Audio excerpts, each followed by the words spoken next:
The day after the death of Adolf Hitler, the Third Reich collapsed. Within weeks, Allied troops took possession of Germany, a country in ruins. Munich and the surrounding areas were taken over by American troops.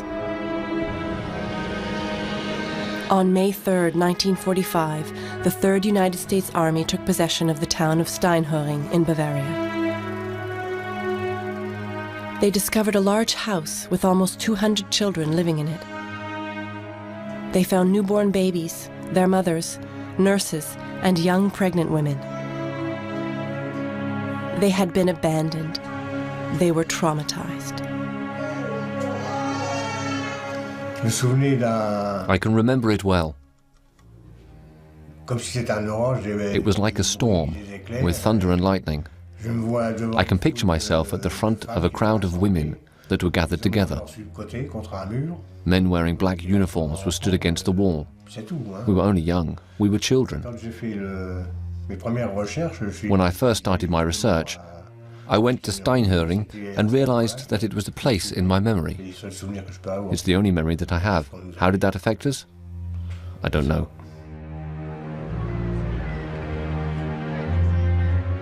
The children that had been discovered by the Allies were one of the hidden secrets of the Nazi regime. They were conceived by the Reich, for the Reich. They were the product of a disturbing mission that had been started 10 years earlier, the Lebensborn. The intention was that these infants would be the successors for a new Germany that had been designed by Himmler, Goebbels, and other SS dignitaries. Today, aged 70, in spite of themselves, they are the last descendants of the National Socialist regime. The perfect children that were born in the Nazi birthhouses, according to Nazi ideology, were supposed to go on to dominate the world. I didn't cope very well at all. It was the other side of Holocaust. If you kill under race, then you have to produce, on the other hand, those who were said to be better persons just by their looks of being tall, blonde, and blue-eyed. Most of the Lebensborn children only discovered the true story behind their birth in recent years. My mother didn't say anything about it. She never spoke about my birth. She told me about it for the first time a few weeks ago. It took more than 70 years for my mother to feel ready to tell me what had really happened. Between 1935 and the end of the war, more than 20,000 babies were born in the Nazi birth houses. These children, now adults, reveal their search to learn the truth about their birth and their quest to trace their parents.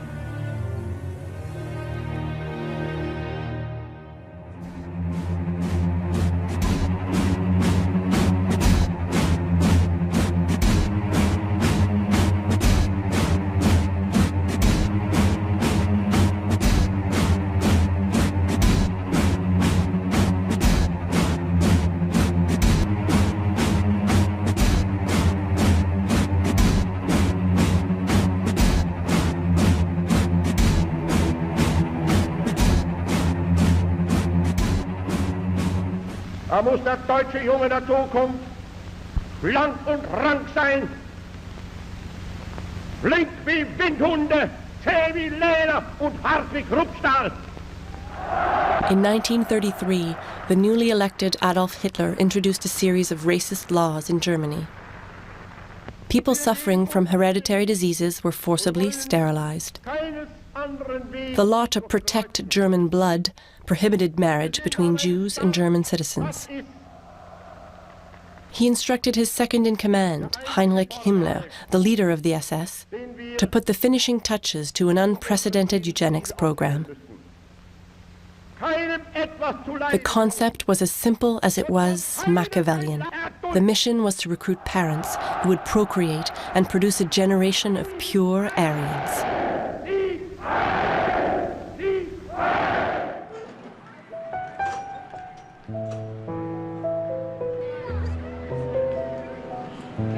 The members of the National Socialist Party were ordered to produce at least 4 children with their wives. Otherwise, their evolution in the hierarchy would be disadvantaged. They were given a second and more confidential order: to produce as many children as possible out of wedlock. Helga Kahau was the product of one of these extramarital relationships. She was born on March 23, 1941. Gezeugt wurde ich 9 Monate vorher. I was conceived 9 months earlier, on the day that Germany celebrated victory over France. Ministry officials were rewarded with special leave for the occasion. My mother went to the island of Usedom, a meeting place for the Nazi elite. That's where she met my father for the first time. He had made the trip from Berlin that day. I was an illegitimate child. I was born out of wedlock. At the time, the best thing that a woman in my mother's situation could do was to go to Lebensborn's house to give birth. Helga Kahau's mother gave birth in Steinhoring, the main birth house in the Lebensborn program. It was a place where pregnant, single women could give birth without being judged by their loved ones. Only a few women went there in the first year. The regime kept the project top secret. There wasn't any propaganda, and they didn't make any public announcements.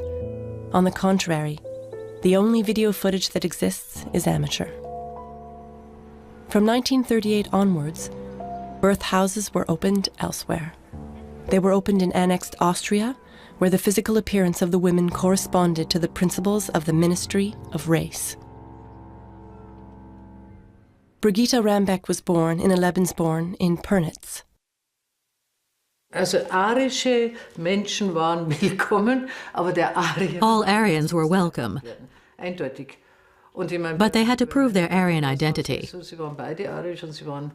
Mein Vater war nachweislich, das haben wir ja... My parents didn't have any problems doing this because my father was a lawyer in the National Socialist Party. Da unterzukommen. Der Grund war, They were accepted into the program without any problems.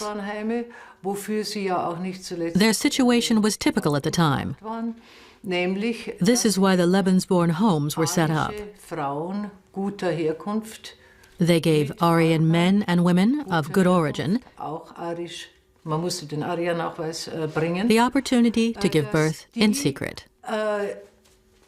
auch insgeheim ihre Kinder zur Welt bringen konnten. Der Reichsführer SS Heinrich Himmler trifft in Den Haag ein, wo von Anton... In 1938, Heinrich Himmler declared, "The newborn children will add to the number of people fighting for Germany and take away from the other side. I intend to search for and obtain German blood from all over the world." Race was the cornerstone of the system. It was in the name of race that the Third Reich plunged Europe into war in 1939. Poland, Belgium, Holland, the German troops charged through Europe. One nation, more than any other, caught the attention of Heinrich Himmler. On the 10th of June, 1940, Norway surrendered. The Reichsführer ordered the opening of 10 birth houses. Oslo and its surrounding area became a place of leave for the German soldiers. This was not a random choice. The intention was that the soldiers would come into contact with Norwegian women and procreate. Himmler wanted to create a purebred race, a pure Aryan race. Norway was the country of his dreams. The Norwegians were known to be descendants of the Vikings, and the blonde woman had typically Aryan traits. This meant that Norway was the perfect place for the Lebensborn program. Thorleif Blatt was born in a Lebensborn house in the outskirts of Oslo. According to her son, his mother had no alternative at the time.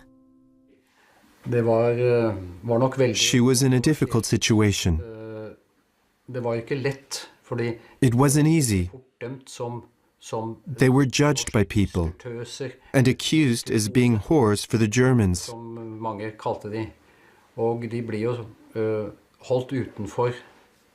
They were ostracized because they had made the mistake of sleeping with the enemy. Between 1942 and 1945, 10,000 children were born in Norway, the largest contingent of the Lebensborn children. The majority of them went to live in Germany. Birth houses were also opened in Holland, Sweden, and Denmark. But this wasn't enough for Heinrich Himmler. As far as he was concerned, there weren't enough children being born, and they didn't have birth houses in enough countries. Maternity houses were opened in France and Belgium, where the populations had up until then been considered impure. At the start of 1943, the black SS flag flew in the courtyard of the Regiment Castle. Belgian women that were considered to have childbearing potential for the Reich were taken to the Liège Lebensborn. Gisèle Nyango was born in Regiment. She doesn't know anything else about her birth. She has spent 70 years trying to understand why her mother gave birth in a Lebensborn. According to my French identity documents, I was born in Bar-le-Duc on October 11th, 1943. My mother was extremely poor. She had nothing. It's possible that she was asked to leave me in a Lebensborn because I would add to the number of children that lived there. Maybe. She probably thought that this meant that I'd be looked after. I'm not sure, but it's a possible explanation.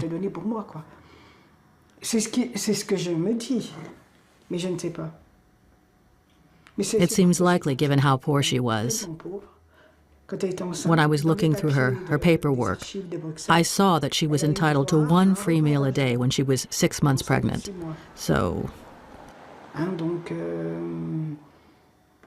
maybe she didn't have any other option. I don't know. Other than this, Gisèle doesn't have any other information about the mother she never knew. She will never know if her mother gave birth in Lebensborn because she wanted to provide a child for the Reich, or if she was forced to abandon her daughter due to poverty. In 1943, the whole of Europe was under strict rationing. However, the people in the Lebensborn project had everything they needed. Heinrich Himmler made sure of it. A safe haven, where the nurses wore swastikas. Gisela Heidenreich's mother was one of the program leaders. Over the years, she's given her daughter rare insights into her time there. They say it was the best time of their life. They had very good food, they had excellent food, and they were laughing, and they were singing, and they were dancing, and they could knit, they had all those embroideries, and they had a very good time. And you can imagine during wartime, many of the women, they came out of some destroyed cities and everybody was poor. And so they were for at least 3 or 4, some were even 5 to 6 months they could stay there. It was like kind of little paradises. It was wartime, yet the Lebensborn homes had highly qualified staff, leading midwives and doctors. My mother always said it was the best place for a woman to go to give birth. She always spoke about it in a very positive way. However, the paradise described by Brigitte Rambeck's mother came at a price. The Nazi leaders considered children that were born with a disability useless and even dangerous. They thought that they would contaminate the Aryan race. They were sent to hospitals and they were killed. These were victims of. Children had to be perfect, of course, and if there was somebody who was not okay, They were sent to special, what they say, special treatment. Special treatment was killing, yeah. And so we don't know how many were killed, because this, of course, was much more secret than anything else. The Lebensborn, a real-world matrix conceived by the Third Reich, had no need or desire for these babies. Mothers were informed of the untimely death of their babies and were given no other information. For other children, destiny had something else in store. A month after birth, they were baptized according to Nazi rites. This initiation concerned doctrine rather than religion. A ceremony was held during which children were admitted into the National Socialist regime. Also im März wurde ich dort geboren und I was born in a Lebensborn in March, and a month later, on April the 20th, Adolf Hitler's birthday, at the time a national holiday, I was admitted into the SS community. The babies were presented, and SS-man in the uniform, he touched the baby with the dagger, with the SS dagger, not with a like a cross. So now we accept you as a member of our society. And this meant that they really somehow really took those little babies with the rituals and put them into their sinister society.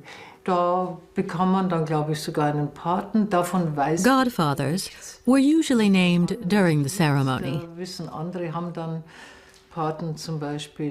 I don't know much about it, but I do know people who had Göring and Goebbels for their godfathers. It was a substitute for a Christian baptism.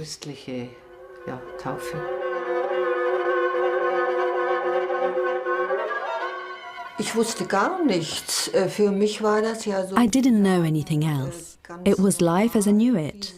I was born surrounded by the SS flags. I saw only men in uniform. For me, it was normal. I spent time in a large SS barracks at Pulag, and the men in their black SS uniforms were all very caring towards me. Die Männer in schwarzen SS-Uniformen, die waren alle sehr nett zu mir. It was as if they were my kind, caring uncles. When leaving a Lebensborn birth house, mothers were faced with a final and irrevocable choice. The authorities advised the parents to leave their children with them. They promised to erase all traces of the biological parents and find a new family for the babies. An SS family, of course, to strengthen the new Germanic race. At the age of 5 months, I was assigned to a foster family, the Schneider family.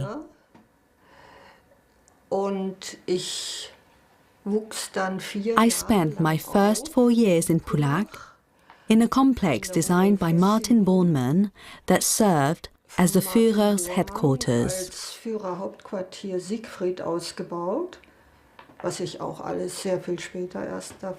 I learned this much later on, but I spent my first 4 years in the foster family's home. She brought me to Bad Tölz, to her sister who was living there. And she brought me there as a also Norwegian foster child. She did not tell that I was her real child, because her and her sister, she had 2 sons already, and she always, like they told me later, wanted a little girl, so she brought kind of little gift coming back from Norway, a little girl, poor little Norwegian foster child. The idea of abandoning a child didn't seem to pose a problem for Nazi converts such as the mothers of Helga Karchau and Gisela Heidenreich. What was it like in the occupied countries? The mothers weren't always aware of the true purpose of a Lebensborn birth house. During the occupation, almost 50,000 children were born each year following relationships with German soldiers. In April 1942, the regime set about obtaining the Germanizable children. Heinrich Himmler, the Reich Commissioner for Strengthening of German Nationhood, stated, "It is my opinion that some of these children are suitable and that the Lebensborn should take immediate action to put them in our care." A few months later, the SS authorities opened the Westwald, a Lebensborn in a forest north of Paris, in a castle that had been requisitioned by the German troops. It welcomed women who corresponded to the Nazi criteria. Erwin Grinsky was born there. He discovered this in 2009 when his mother died. My mother was a translator and worked as an interpreter for the German army. That's how she met my father. She was not aware that she'd given birth in a Lebensborn. She thought that it was a French maternity clinic.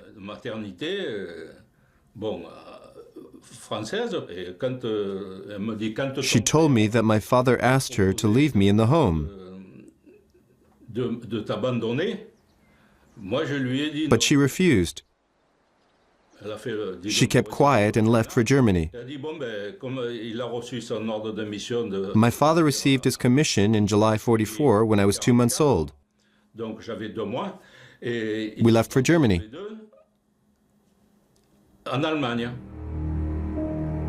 Erwin Grinsky went with his mother to Dortmund in Germany. When she got there, she discovered that the father of her child was already married. She found herself alone. This is the price that she paid for Erwin to escape Germanization. I feel more like a love child than a Lebensborn child. In 1944, the Allies started to close in. This marked a turning point in the war. The Allied troops landed in Normandy. The Lebensborn in France, Belgium and Norway were caught up in the battles. SS troops were ordered to repatriate newborns to Munich.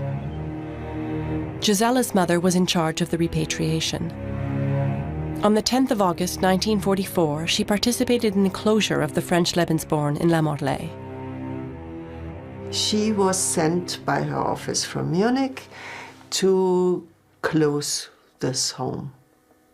And she said, she and a nurse, two of them, they took about, I said, it was 8 or 10 children. And she brought the children to Wiesbaden, one of them, a part of to Wiesbaden, and some of them she brought back to Steinhöring, where she worked in meanwhile also. The directors of the Belgian Lebensborn in Wegimont started to panic. The children were immediately evacuated. The German border was only 300 kilometers away, but time was running out. The US military were approaching. Walter Boser was not yet 1 year old. He lived in the maternity house with his mother. His life took a different turn on the day that he left the Lebensborn. My mother and I were removed in September 44. The Germans were leaving Belgium because the Allies were advancing. We went by truck to Aix-la-Chapelle.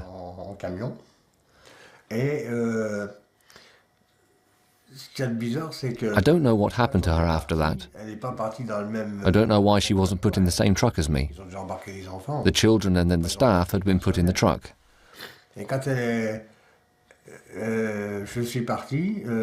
She ran behind the truck shouting that I was her child.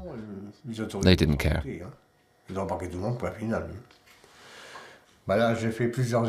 My journey happened in stages. I was taken to Aix-la-Chapelle, then to Steinhöring, and then we were transported to a convent next to Dachau. It took 8 months for the German troops to repatriate Walter and the other residents of the Lebensborn to the capital of Bavaria. The Nazi regime had fallen, but the SS officials wanted to keep the children at all costs. 300 of them were found in cramped conditions in the Bavarian headquarters of the organization. On the 3rd of May 1945, the GIs took possession of Steinhöring. They discovered the birth house and the children who had been conditioned to hate them. Da kamen dann die Amerikaner.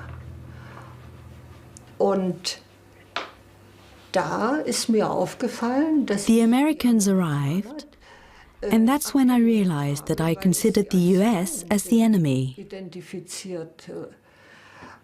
Aber die Amerikaner waren sehr nett. The soldiers were very kind to the children in the home. Und haben ihnen Geschenke gebracht. Und ich fand das They bought us gifts, obszön. but I felt as if it was wrong. Einmal I was suddenly supposed to like the American soldiers. sollte. Aber als Kind I was a child die ersten 4 and had spent the first 4 years of my life being educated in Nazi ideology. erzogen worden. It was complicated. Einmal 45 war alles ganz anders. Suddenly, Das hat in 1945, everything changed. Irritationen I was deeply troubled by the upheaval. gelöst. The fall of the last Lebensborn signaled the beginning of the end of the eugenics program that had started 10 years earlier. Germany was in ruins. A question had to be answered. What should be done with these children? They were handed over to the Red Cross and to the United Nations, and then placed in a convent alongside orphans from concentration camps. 15 of these children were French. Walter and the young Giselle were amongst them. It was run by nuns. It was a former nunnery. They set up the home for the children who came from the surrounding camps. Some Jews came, some alone and by foot, to this home. There were around 100 small children. I don't know how many exactly. We were housed in a wing of the building. Older children came here to reconstruct themselves. It is somewhat paradoxical that the teenagers who had been released from concentration camps looked after Giselle and the other young children. The journey of the residents of the Lebensborn didn't come to an end at the Indersdorf convent. In fact, it was just a beginning. The Nazis had destroyed almost all of their birth records, and the documents held by the French were very fragmented. The children were sent to all of the countries that had been allies during the war that had adoption policies in place. It was decided by language. We spoke French, we spoke German, we spoke many different languages. Even the children that had been born in occupied countries like Poland spoke the native language. That's how I ended up in France. In 1946, the leadership of the French Settlement and Family Services took these children from the United Nations. France needed them to rebuild the population. They were mostly repatriated in the east of France. Many of them were ill when they arrived. Walter Boser had an eye injury and was hospitalized for several months. We arrived at the Commercy Hospital in the center of Meuse. We were given to the social aid services. We were put in orphanages. We were given welfare contributions. We were placed in families with wet nurses. They weren't called foster families at that time. The social aid services erased the birth records, as was standard at that time for wards of the state. In doing so, France thought that they had erased their past as Lebensborn children, children of shame. In Germany, things happened differently. The parents were identifiable. Lots of them came to take back the children that they had given to the Führer. This was when Gisela Heinrich discovered that the family in which she lived was not her real family. She discovered this on the day that the man she believed to be her father was released from jail. One day they said, Papa is coming home. Oh, yes, I was happy too. Somebody came, a man, and the boys ran for him and said, Papa, Papa, and of course I said also, Papa, Papa.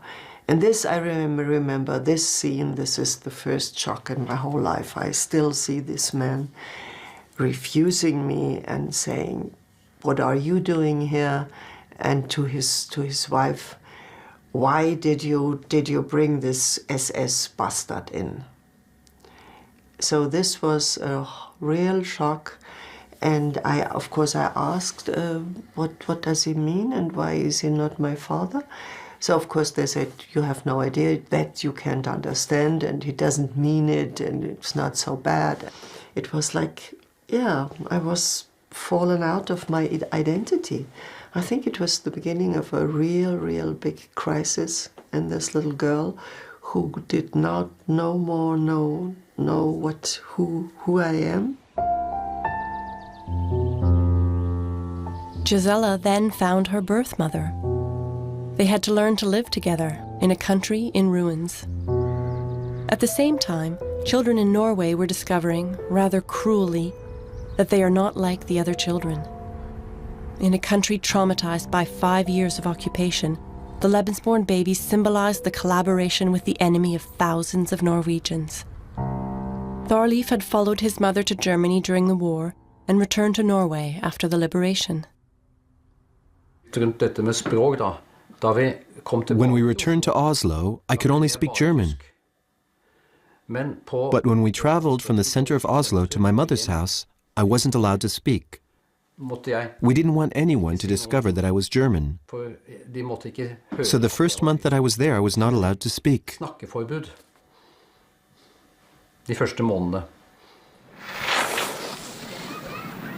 In 1954, when Thorleif Blatt was 12 years old, the story behind his birth caught up with him again.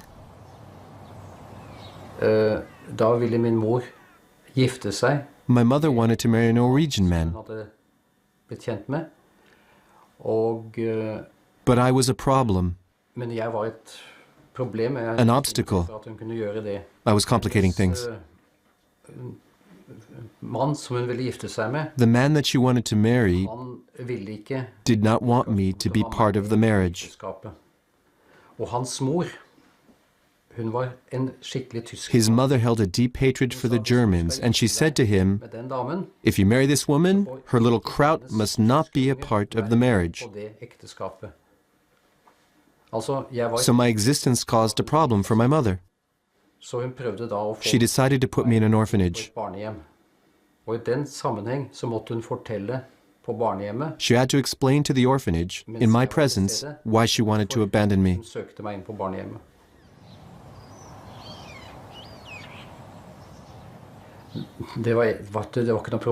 I didn't come across this kind of problem in the orphanage because most of the children had the same background as me. A lot of us had a German father and a Norwegian mother. I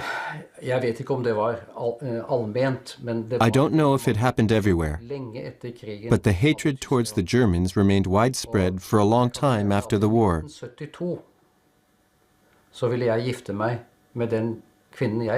To give you an example, in 1972, when I married the woman I loved, her father refused to come to the church because she was marrying a German.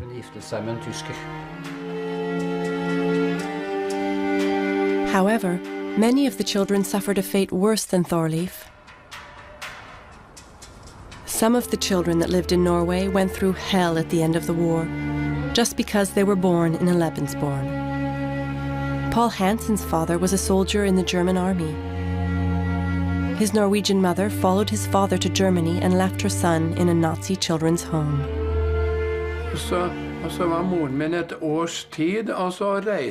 My mother stayed there for a year, and she abandoned me in a Lebensborn.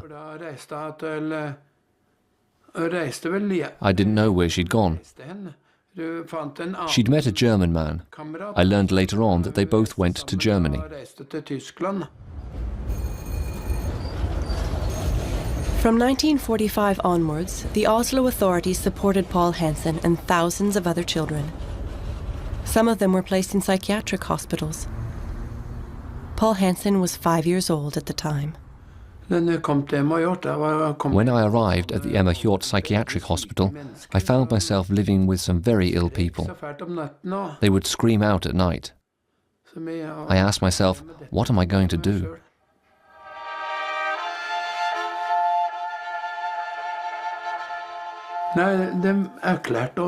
We were officially declared retarded.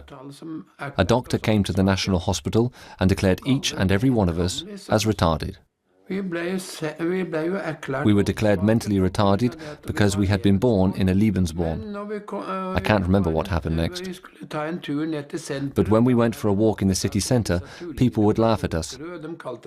Hey, it's the freaks from the Institute. They called us the Emma Hjort freaks. 50 years after the war, the Norwegian Lebensborn children took the state authorities to court for discrimination. The state granted them financial compensation, but refused to admit liability.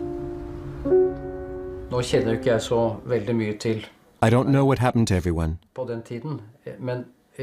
But during the time that I was president of the Association of Lebensborn Children of War, I heard many horror stories.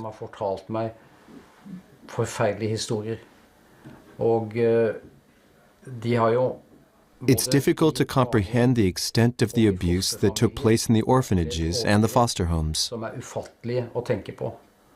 The Norwegian authorities considered the little Krauts as inferior and as a possible future fifth column.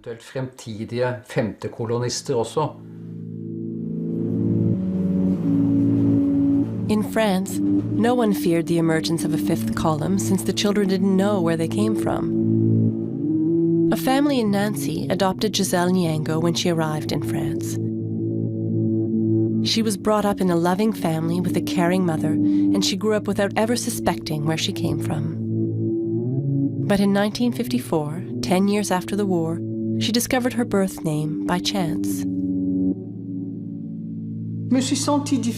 I started to feel different when I was 10 years old.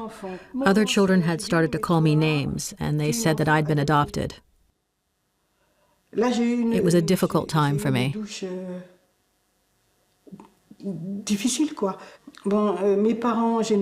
I asked my parents if I'd been adopted. They said yes and gave me my birth file.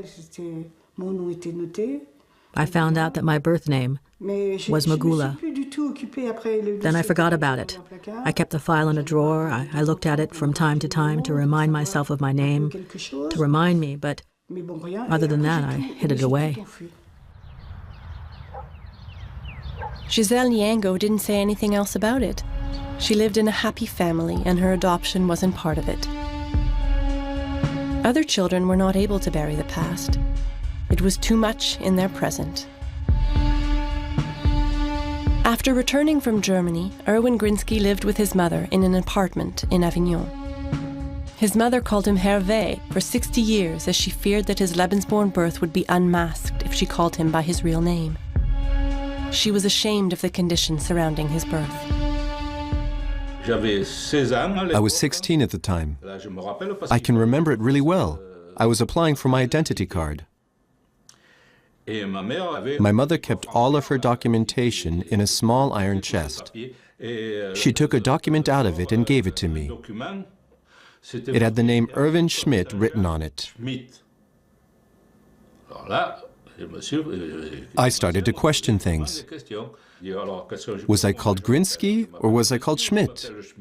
My mother told me that it was a secret and that nobody could find out. She tore the document up and threw it into the fire. This was the only time that I saw the name Schmidt on a birth certificate.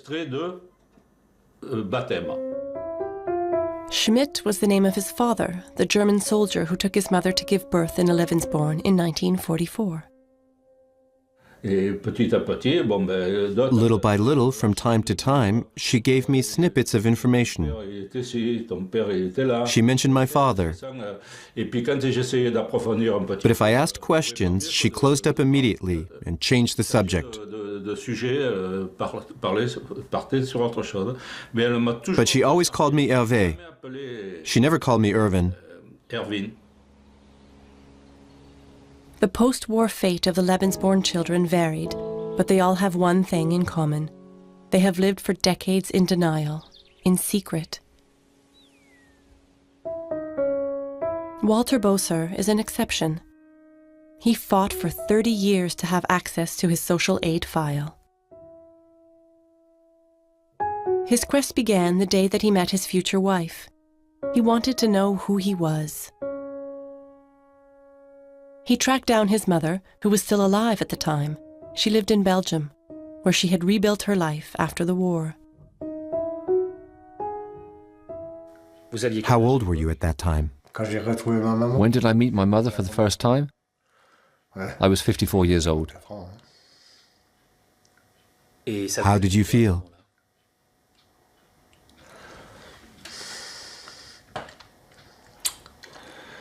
How shall I put it? I don't want to be horrible. When I started researching my background, I couldn't understand how a mother or father wouldn't want to find their child. I judged them. I said that if I found them, I would ask them why they hadn't tried to find me. But it never works out that way. It was a joy and a disappointment.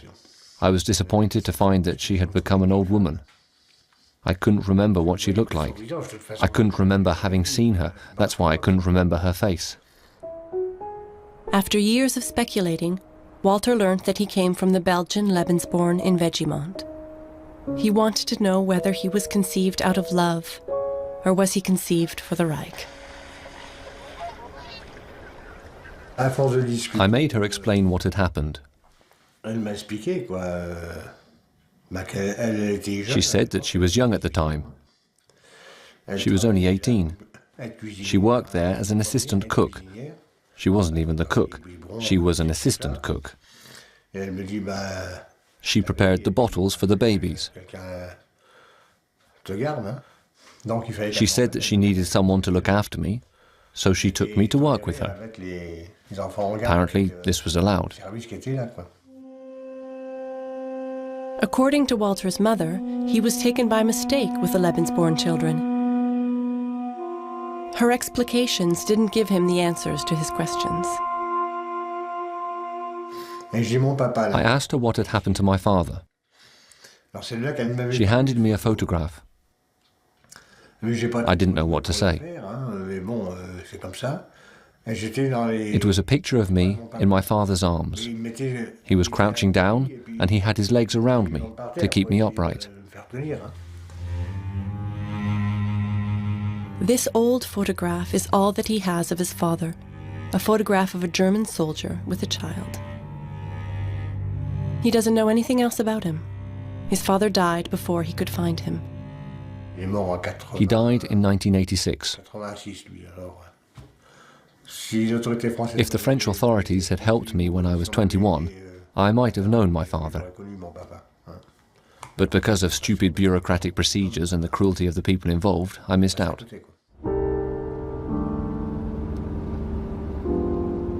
The children of the Nazi birth houses had to wait until 2008 to get the answers that they were looking for. This is the date that the Red Cross opened their archives, 60 years after the war, a veritable lifetime. Erwin finally got the answers that his mother had refused to give him. He was indeed born in the French Lebensborn in La Morlaix. All that I can say is that it was very difficult to deal with.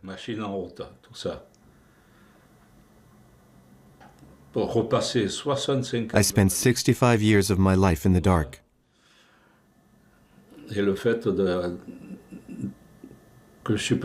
This might be why I'm the way I am. I'm a pretty close person. It certainly had an effect on me. I spent many years not knowing where I was from. Giselle Nyango also lived in ignorance for over 60 years.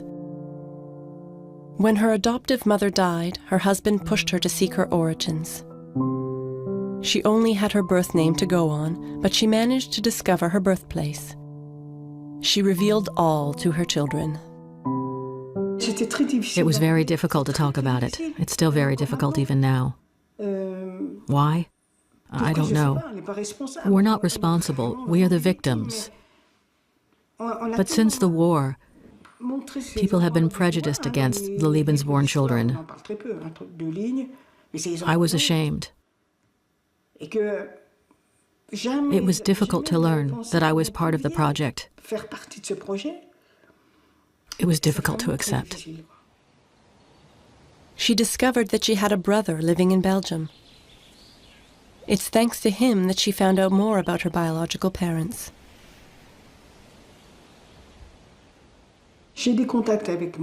I contacted my younger brother, who was very welcoming towards me. He told me about our biological mother. I say biological because that's the way it is. He found a photograph of a German military in one of his mother's albums. But that's it. There's no name, nothing else. Does this still affect you? No, it's only now that I'm starting to digest.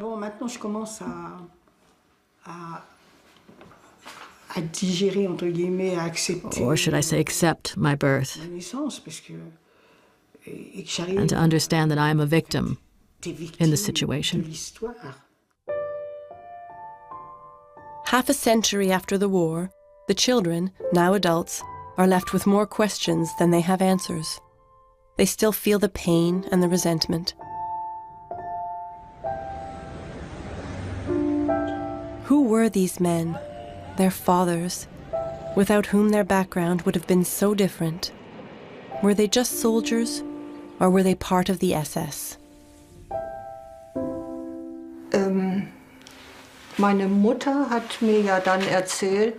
mother had told me that my father was reported missing. After the war, this more or less meant that someone was dead. I did not ask any more questions about him. I must admit that I wasn't interested in looking for my father. But 6 months after the death of my mother, my father found me. It was like a bad movie, but it was my reality. My father had just turned 80.